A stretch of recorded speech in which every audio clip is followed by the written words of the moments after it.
Where are the babies? Olivia sat up to see for herself. She was astonished to see one child with braided hair adorned with beads, while the other had a completely bald head. You're useless. Bald-headed and worthless.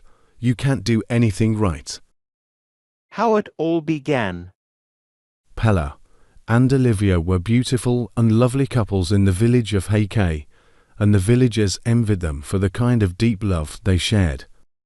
Both were excitedly waiting for the arrival of their unborn child, and Pella had a tradition of communicating with his unborn child. Whenever he comes back from work, he would put his ear on his wife's belly for a few seconds, after which he would place a kiss on it and say, "I'm back home, darling." Pella was overwhelmed with the joy of becoming a father soon, and it's written all over him.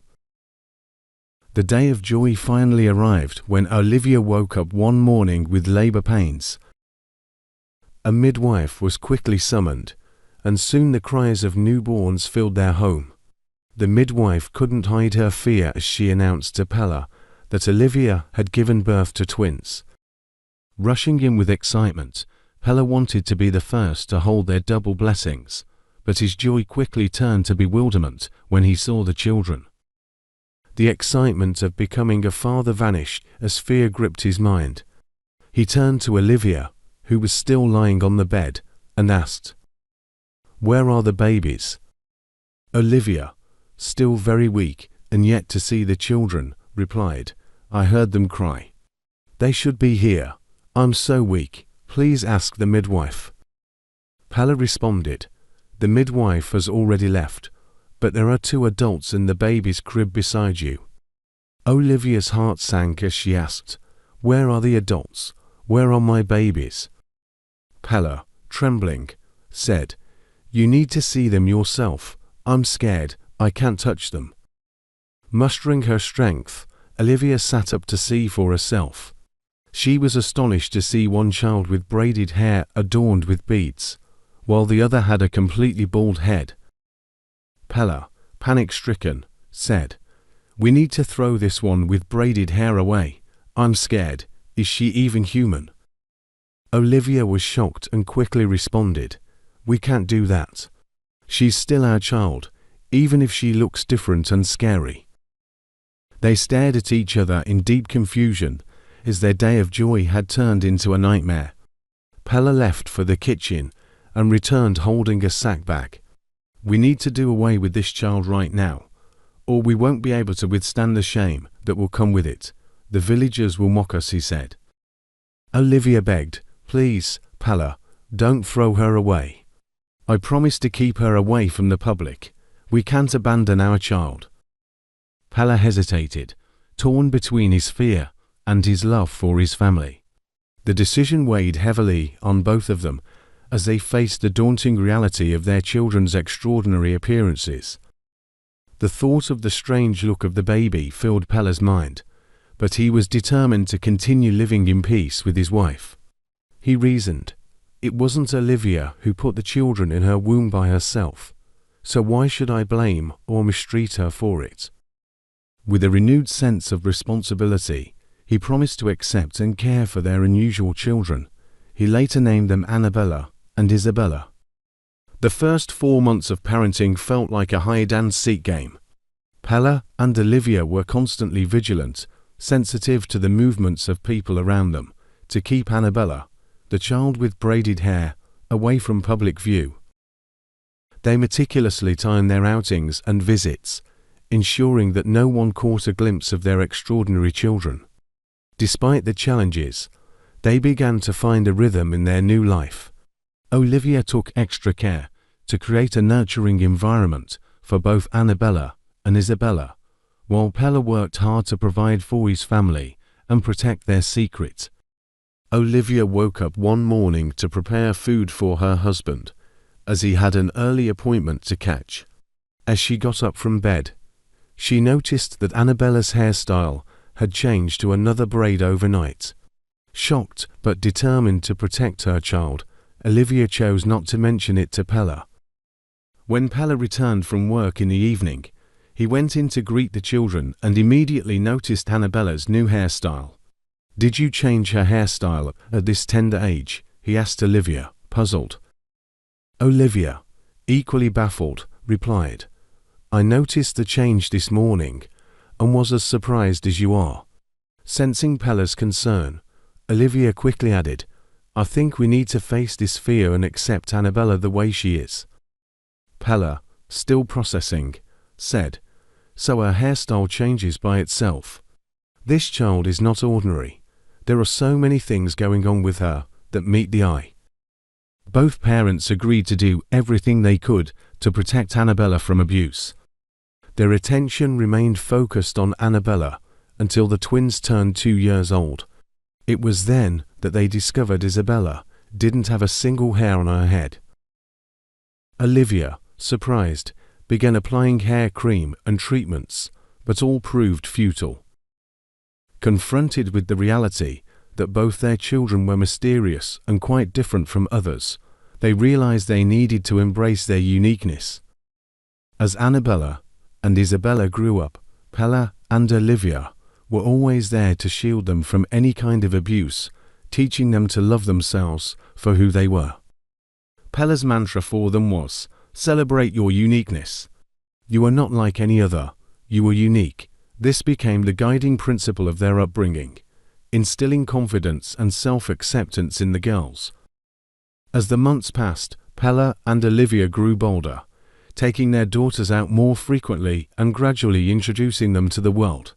Initially, they faced curious stares and whispered comments from their community.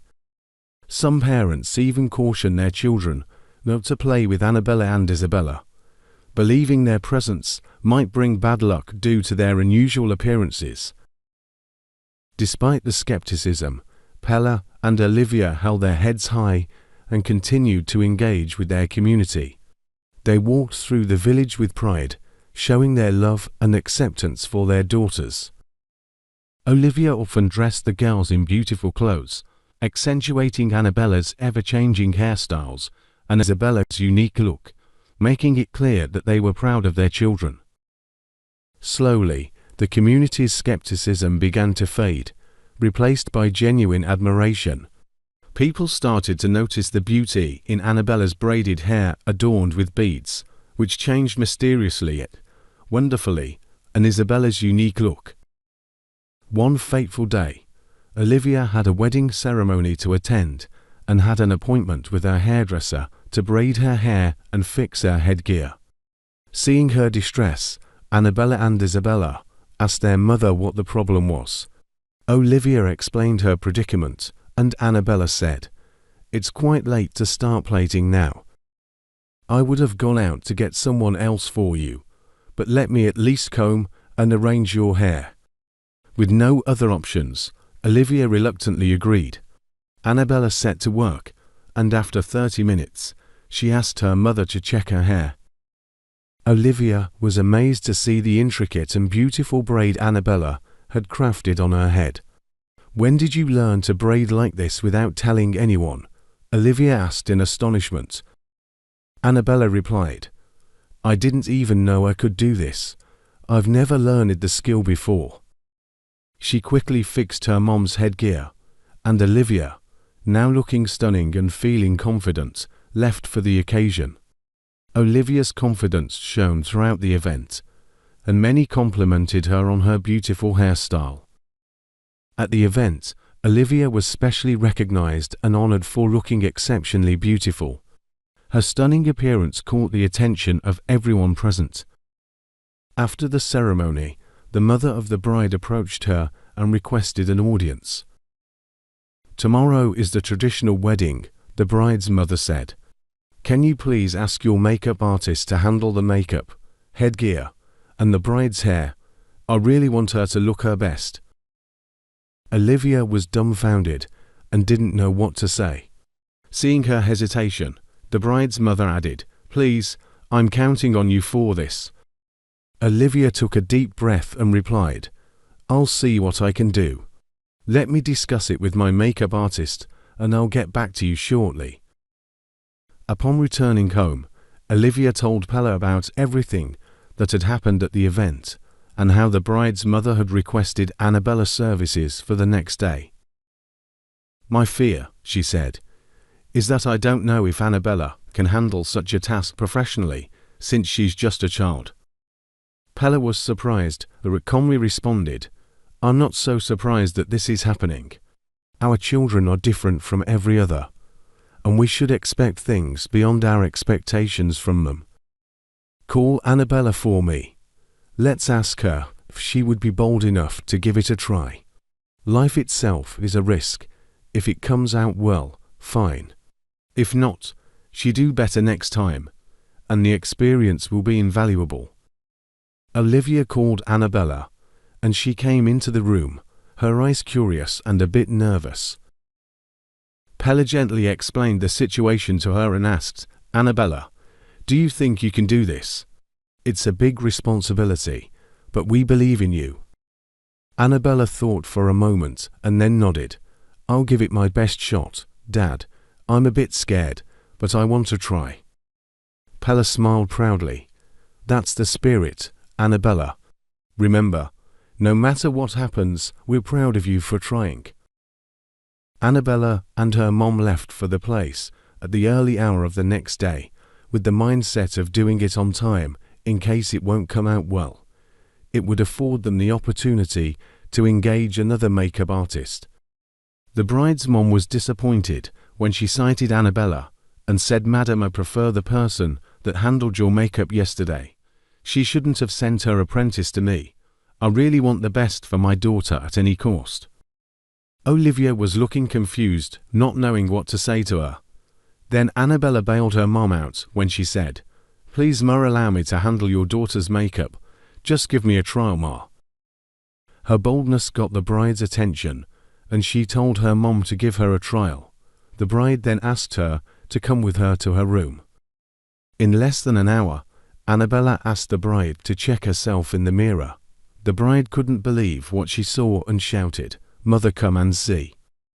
Olivia's heart jumped inside her belly, while the bride's mother responded from the veranda, where she was sitting with Olivia, "That I told you. That girl can't do it well. She's just an apprentice." The bride said, "Come over, Mom. You must see what she had done to me and my maids." Olivia followed her inside the bride's room, and both of them were amazed to see what Annabella had transformed the bride and her maid to within a very short time. The bride's mother asked her to perform the beauty magic on her too, and she later did makeup for about 20 people for that event. One of the amazing things about her makeup was that none of the styles were repeated. The news of what Annabella did spread everywhere in the village, and she became very popular. Isabella was delighted with her sister Annabella's success story and always accompanied her whenever Annabella went for any job. Inspired by her sister, Isabella tried to learn the skill from Annabella, but found it difficult to understand, which worried Olivia. Seeing her struggle, Pella asked Isabella if she was interested in learning any other skill. Isabella replied, "No, but I can give tailoring a trial." Pella took her to the best tailor in the village, and Isabella promised to make her parents proud. However, Isabella was secretly struggling with tailoring. Despite her efforts, the more she tried to learn, the harder it became for her. Pella bought her a sewing machine, thinking she was progressing well. Olivia even gave her a piece of fabric to sew. To their amazement, Isabella couldn't even thread the needle. Pella, frustrated, asked, "What can you do for yourself? Have you not paid attention at all? After paying so much money, you can't even slide a thread into a needle." Isabella burst into tears, crying, "I don't know why I'm like this. It seems I'm a bad luck girl." She was so bitter and hated herself. Olivia hugged her and gently said, "Isabella, you're not a bad luck girl. You have your own unique talents. Look inward to discover what truly interests you, and we will help you achieve it." Pella, calming down, added, "We're here for you, Isabella. We love you and believe in you. It's okay to struggle, But we need to find what you're passionate about. Let's figure this out together. Despite all their combined efforts to make her discover herself and got engaged, all proved abortive. Annabella had become so busy with her hair and makeup appointments that she rarely stayed at home. One morning, there was a knock at Pella's entrance door just as dawn broke. Olivia went to check and was shocked to see a messenger from the palace. The Queen was requesting Annabella's presence immediately. Olivia rushed back inside in despair to inform Pella. Both quickly woke Annabella from her sleep, filled with fear and anxiety, to ask if she was involved in anything concerning the royal family. No, she replied, trembling. Pella suggested, I think I should go with you to the palace to find out what this is about. Annabella nodded, grateful for her father's support. They dressed quickly and followed the messenger to the palace. The Queen had been in the sitting room waiting for her and quickly asked them in when they arrived. Annabella and her father greeted the Queen, who immediately addressed Pella. I only requested the presence of Annabella. Why are you here? She asked. Pella, looking worried, responded, I was afraid of what might have happened or the offence she might have committed against the land or the kingdom. The Queen laughed gently and said, You have a beautiful daughter whom the villagers adore. I have heard of her magic hands and seen some of the beautiful hairstyles she has crafted for our women and maidens. I invited her here to do the same with my hair. Annabella's eyes widened in surprise, and she covered her mouth with her hands. Pella stood dumbfounded. The Queen broke the silence with a reassuring smile, saying, I'm sure she will give me the best, don't be scared. She then instructed the maids to entertain Pella and Annabella, while Annabella prepared to work. Pella, relieved, soon returned home, leaving Annabella at the palace. Olivia and Isabella stood at the gate, looking anxious as they waited for Pella and Annabella. As soon as they spotted Pella from afar, Isabella rushed to meet him and asked about her sister. Pella just smiled without saying anything. Everyone looked curious and Olivia immediately asked, Where is my daughter? Why was she not with you? Pella, feeling excited about Annabella's accomplishment, kept them in suspense. After a long pause, he finally responded, My daughter, Annabella, has made me proud. I sat at the Queen's quarters today to eat my breakfast just because Annabella's presence was needed. I'm really honored. Isabella, beaming with pride, said, I'm really proud of my sister. Her fame is everywhere. Olivia, however, responded with a mix of pride and frustration. My heart desires for both of you to be celebrated and very successful. Remember, both of you are unique in your own ways. Pella, turning his attention to Isabella, said, I don't think I can justify spending more money on you after investing so much with no result. Isabella, feeling the weight of her father's words, knelt down and pleaded, Please give me another chance to learn a skill. I promise to do better this time. Olivia, seeing the sincerity in Isabella's eyes, softened. All right, Isabella, we'll give you another chance. But you need to find something that truly interests you. Isabella, feeling a mix of relief and determination, thanked her parents and vowed to discover her true passion. Annabella approached the Queen, her hands trembling slightly. She began to work, her fingers moving with precision and grace.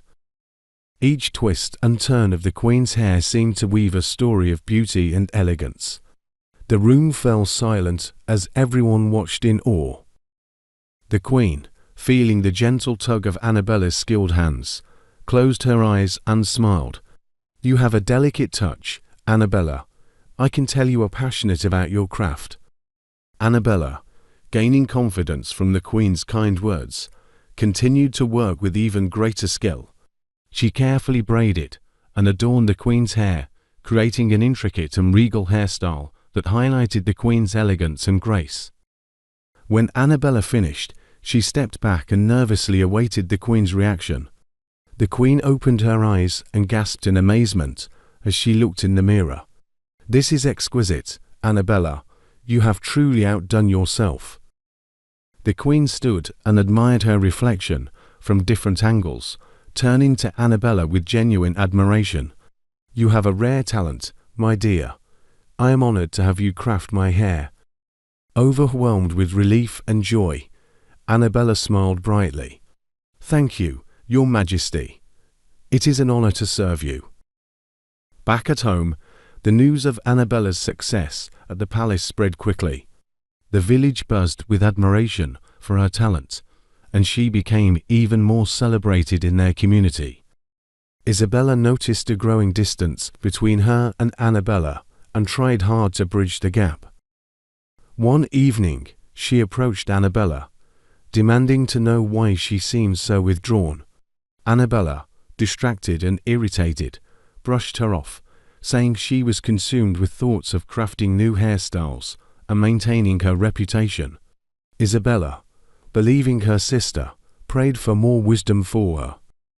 Olivia also sensed the tension between her daughters and kept a close watch. She noticed the subtle shifts in their interactions, but couldn't pinpoint the exact issue. One day, as Isabella was cooking, she asked Annabella for help. Annabella, overwhelmed and stressed, responded with an unexpected slap. Isabella, shocked and hurt, asked, "What went wrong? Why are you acting like this?"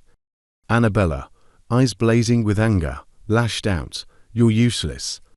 Bald-headed and worthless. You can't do anything right." The cruel words stung deeply. From that day onward, Isabella felt a crushing sense of inferiority. She withdrew into herself, isolating from her family. Whenever she was alone, she would sing softly to herself, a small comfort in her loneliness.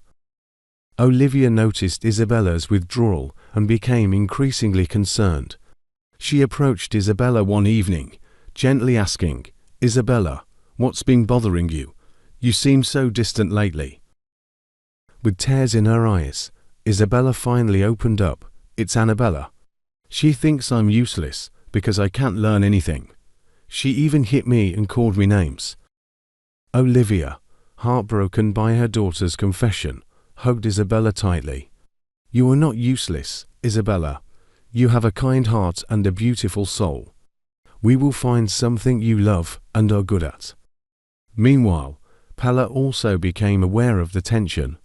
He confronted Annabella, demanding to know why she treated her sister so harshly. Pella, stern yet understanding, said, "Being successful doesn't give you the right to hurt others. Especially not your sister. You need to apologize and make things right."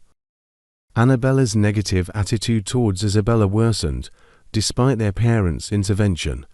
She found conversations with Isabella irritating and spent most of her free time with friends outside. She stopped appearing in public with Isabella, and sometimes even joined others in mocking her. This constant belittling led Isabella to withdraw further into herself. To escape the scorn from her family and villagers, she began to stroll to the village stream every evening, finding solace in the cool environment and the sound of her own singing. The villagers often gossiped about Isabella's unlucky life, laughing at her bald head and her perceived failures. Their cruel words became a daily burden she carried silently. One fateful day at the stream, Isabella sat on her usual rock, singing a hauntingly beautiful melody. Unknown to her, a young man named Williams was on the other side of the stream, taking photographs of the picturesque surroundings. Captivated by her enchanting voice, he decided to meet the singer. Williams carefully made his way around the stream to where Isabella sat. As soon as she saw him approaching, fear gripped her and she prepared to run back home. "Please, wait," Williams called out, approaching her calmly. "My name is Williams. Your voice is irresistible.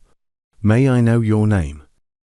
Isabella, used to avoiding the public eye due to the ridicule she faced, remained silent and quickly headed back to her house, leaving Williams intrigued and determined to learn more about the mysterious Singer. At home, Isabella was met with the usual coldness.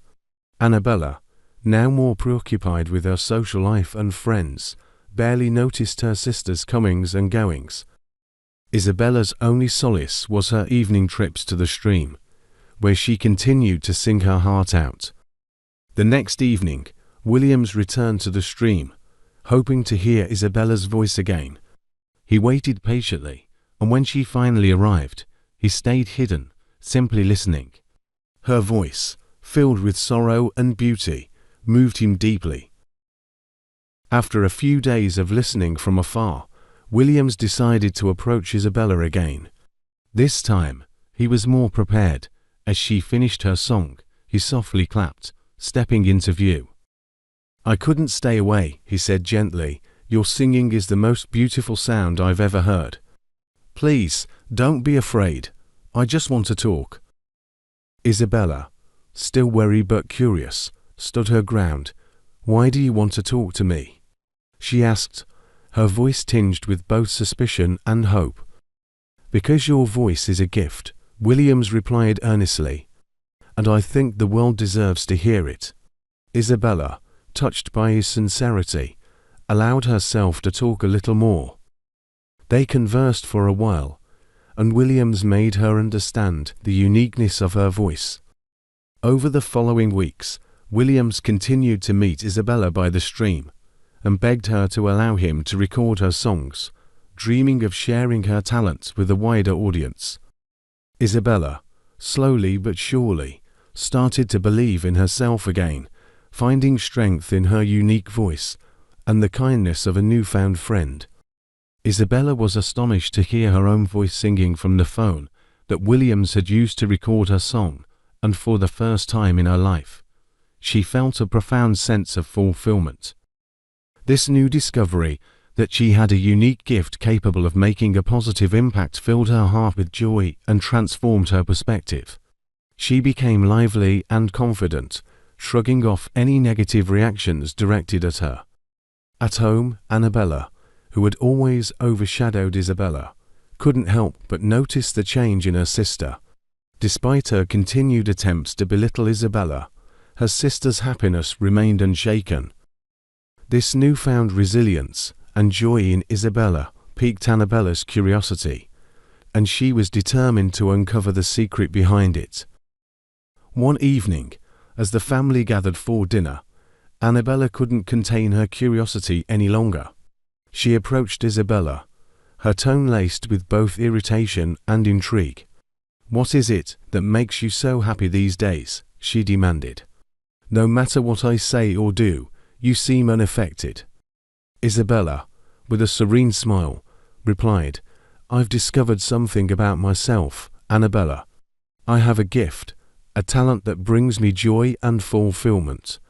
For once, I see my worth beyond what others think of me." Annabella scoffed, but there was a flicker of uncertainty in her eyes. "What gift? What could possibly make you so special? You should know by now that you are different from me, and my gifts and talents are superior to anyone else, including you." Before Isabella could respond, their mother, Olivia, interjected, sensing the importance of the moment. "Annabella, your sister's happiness doesn't diminish yours. You both have unique talents and gifts. It's time you start supporting each other rather than tearing each other down." Annabella fell silent, a mix of emotions playing on her face.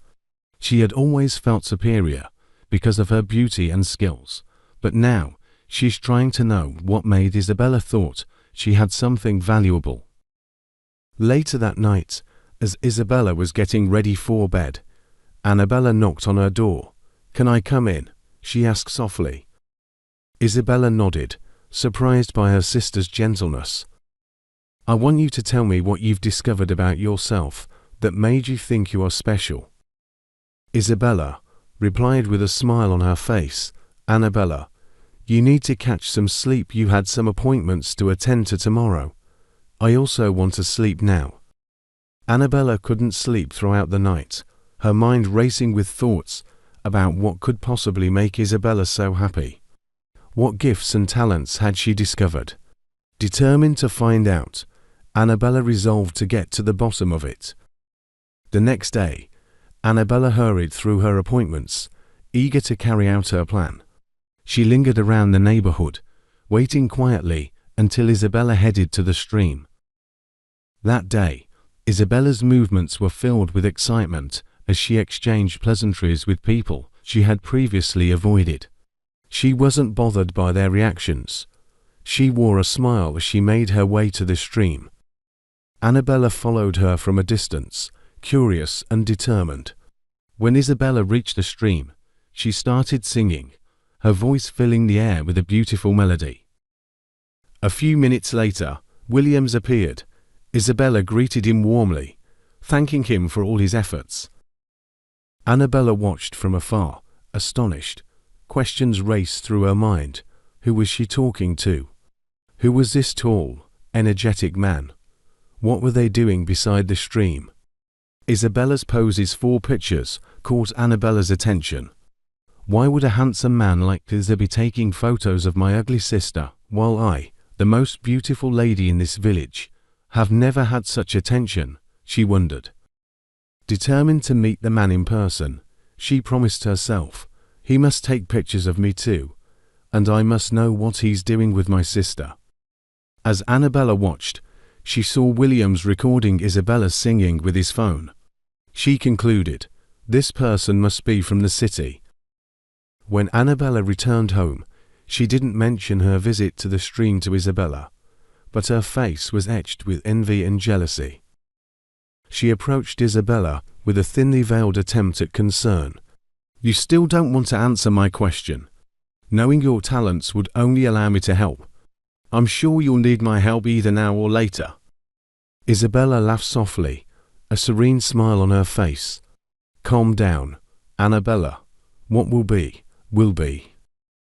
When it was time for Isabella to go to the stream the next day, Annabella brought out some of Pella's clothes for Isabella to wash, saying, Father said these clothes must be washed this evening. Isabella frowned, puzzled. Why weren't the clothes given to me this morning? Her spirit dampened. Isabella decided to obey her father's supposed request. Annabella noticed that her strategy to keep Isabella at home had worked. She quickly set out for the stream herself. Annabella went straight to the same spot where her sister had sat the previous day and waited for the stranger. Williams, who had been hiding and waiting to hear the enchanting voice of the mysterious singer, grew worried when he didn't hear Isabella's voice. Confident that she hadn't come to the stream, he decided to go back home, his mind preoccupied with thoughts of why she was absent. Annabella waited at the stream until late in the evening, disappointed that her efforts to meet the stranger were fruitless. She returned home distressed, her mind racing with frustration and envy. Upon arriving home, Annabella immediately started giving Isabella attitude, her frustration evident in her actions. Isabella, filled with excitement from her newfound confidence and sense of purpose, ignored her sister's negativity. Annabella's envy and jealousy simmered beneath the surface, but Isabella's newfound joy and resilience seemed unshakable. William's mind was restless throughout the night, consumed with worrying about what might have happened to Isabella, who had missed their meeting at the stream. Regretting not knowing more about her, he resolved to go to the stream earlier the next day to inquire about her from anyone who might know her. On the other hand, Isabella was excitedly thinking about what outfit would look best in the photos Williams would take. She cherished his words about her unique beauty, which shone through her bald head, and her enchanting voice. This new recognition of her gifts and talents brought her immense joy, especially knowing she was also beautiful in her own way. She decided to keep this newfound happiness a secret until Williams completed his work. The next day, she woke up filled with hope and hurried to the bathroom to take a bath. However, as soon as she started bathing, she felt an intense itching sensation all over her body. Initially dismissing it as something minor, she soon realized it was severe and called out to her mother, Olivia. Upon inspection, Olivia discovered that someone had added itchy beans to her bathing water. Confused and worried, Olivia asked how it happened. Annabella, feigning concern, suggested that Isabella might have picked it up from the stream somehow. Olivia applied ointment to Isabella's irritated skin and firmly instructed her not to visit the stream again. Despite Isabella's protests and promises to be more careful, Olivia was resolute, insisting that the house was large enough for her to find other things to do. Isabella felt a deep sense of disappointment and sadness, her spirits dampened by her mother's strict order. Annabella, however, was secretly thrilled. Her plan to keep her twin sister away from the stream had worked perfectly. She decided she would continue to visit the stream daily until she met the stranger. As evening approached, and at the usual time Isabella would leave for the stream, Isabella made one last desperate plea to her mother. Olivia, still concerned about the morning's ordeal, refused to change her mind, leaving Isabella heartbroken. Isabella locked herself in her room, crying. Her hope and newfound sense of purpose seemed to be slipping away. Meanwhile, Annabella went back to her room, rejoicing at her success in thwarting her sister's plans. She felt triumphant, believing that her path to meeting Williams was now clear. Williams was at the stream early that day, anxiously scanning the surroundings for any sign of Isabella. When he could no longer bear the worrying, he began asking passers-by if they knew of a girl with an enchanting voice. The villagers, however, did not recall her voice because she had always isolated herself due to their negative reactions. When he mentioned her bald head, they recognized her immediately and spoke dismissively, calling her a bad omen girl and insisting they wanted nothing to do with her. Williams felt a pang of sadness and anger at how the villagers had unfairly labeled and ostracized Isabella. Determined to change their perception, he decided to return to the city and work on her project, aiming to showcase her undeniable talent and prove to the villagers that she possessed a unique gift worthy of celebration. Meanwhile, back at Pella's house, Isabella lay on her bed, her tears soaking the pillow. She felt trapped and desolate. Her one source of joy had been taken away. The itchiness had subsided, but the pain of her crushed dreams lingered. She couldn't understand why Annabella would attach to her going to the stream with her itchy body.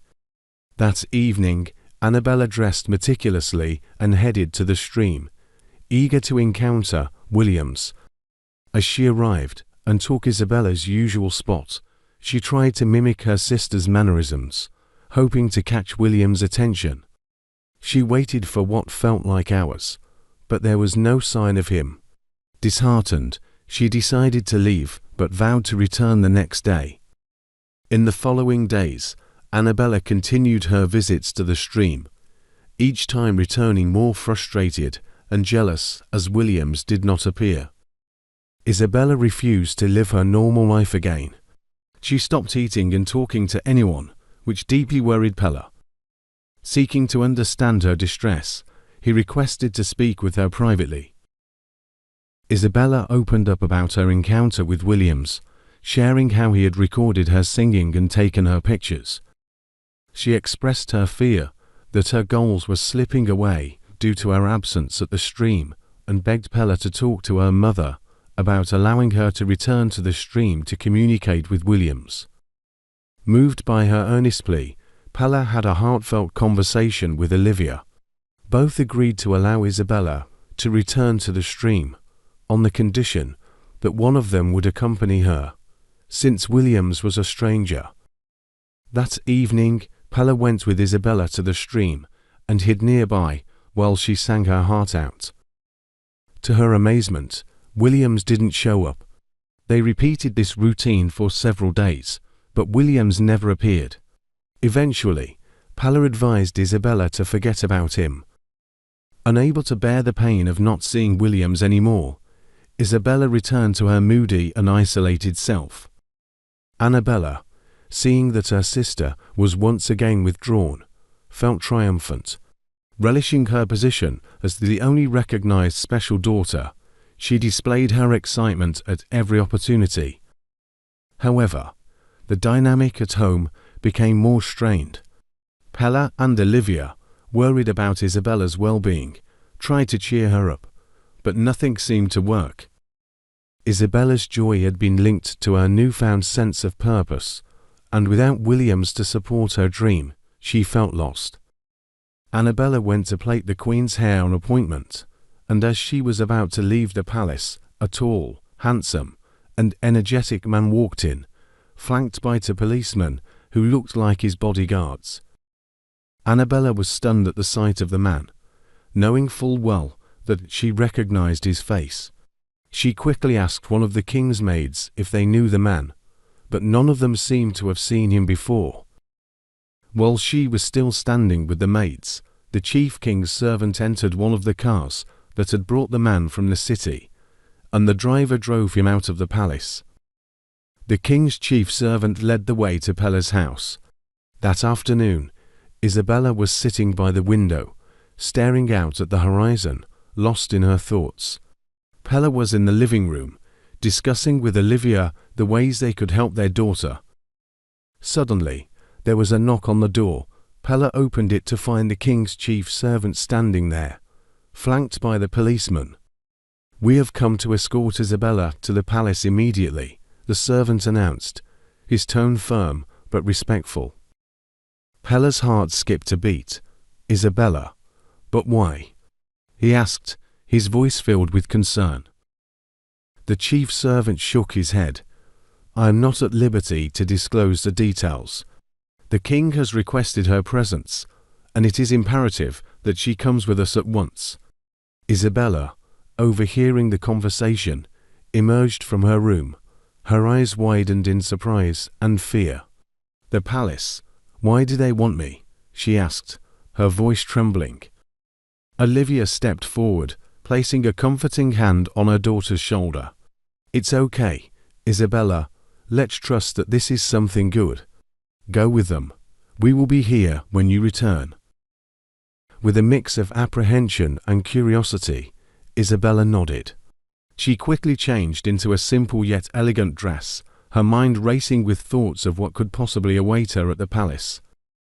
As she stepped outside, she noticed Annabella standing by the doorway, her face a mix of shock and jealousy. "Why are they taking you to the palace?" Annabella demanded, unable to hide the bitterness in her voice.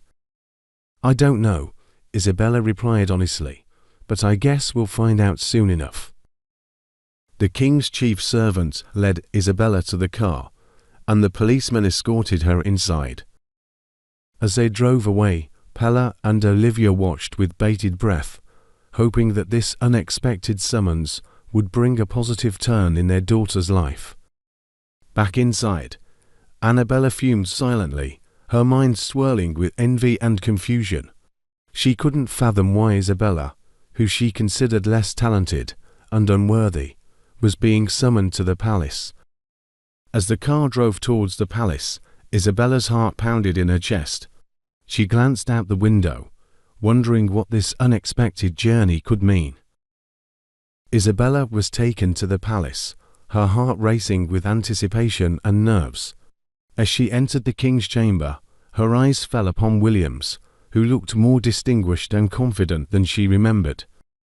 She bowed gracefully to greet the king and then acknowledged Williams with a nod, carrying herself with honor and dignity.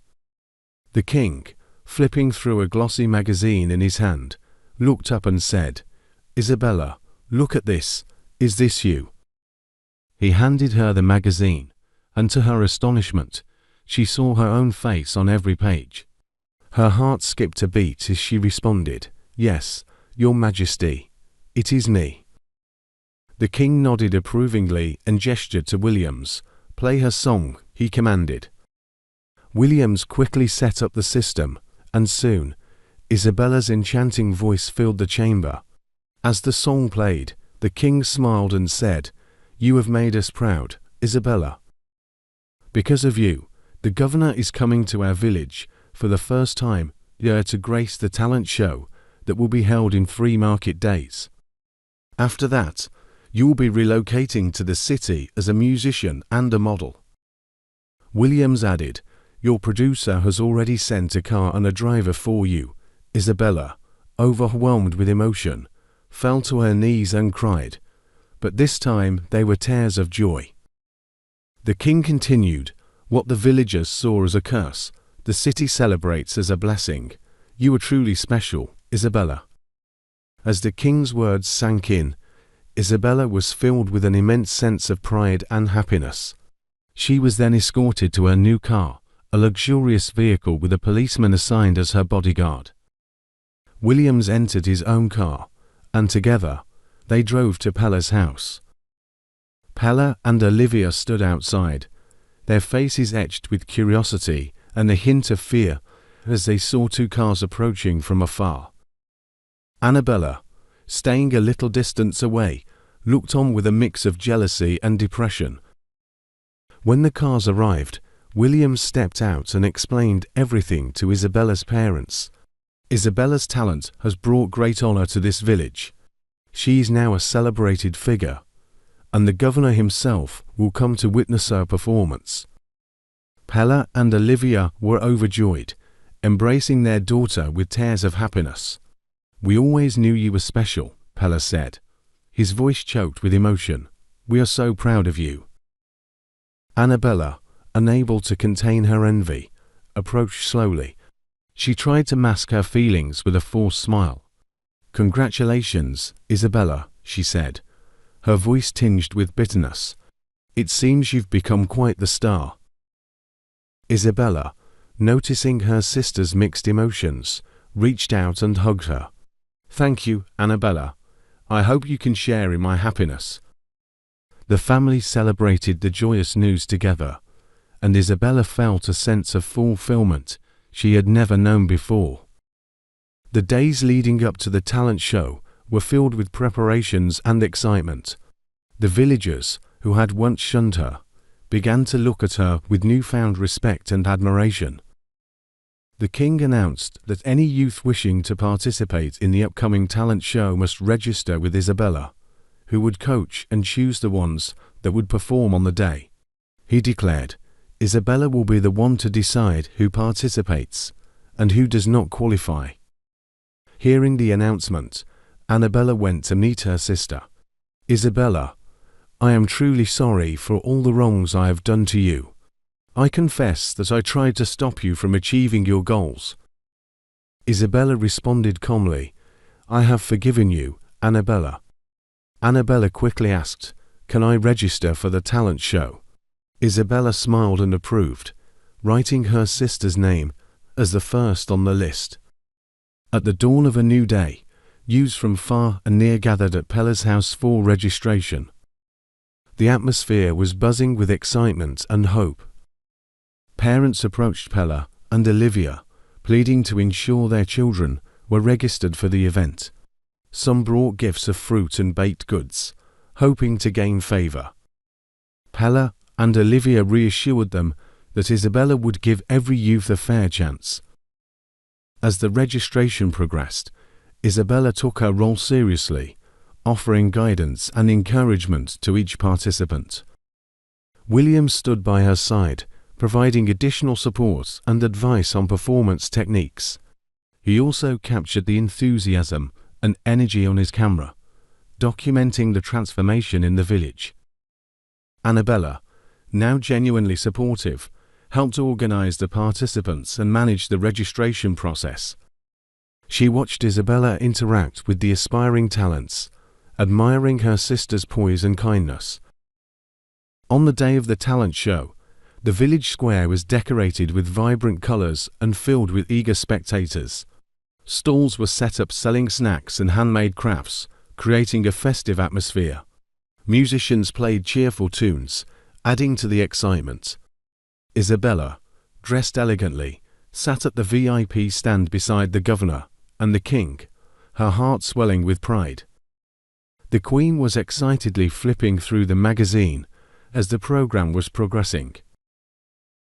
What happened next at the audition and after? Watch out for the next episode. The moral lessons of this video are: number 1, don't underrate anyone, because no one knows tomorrow. Number 2, the good vision of everyone is for the appointed time, though it may take time. Wait for it, because it will surely come. Don't give up on yourself. Your best version is yet to come. Thanks so much for watching. I love you all.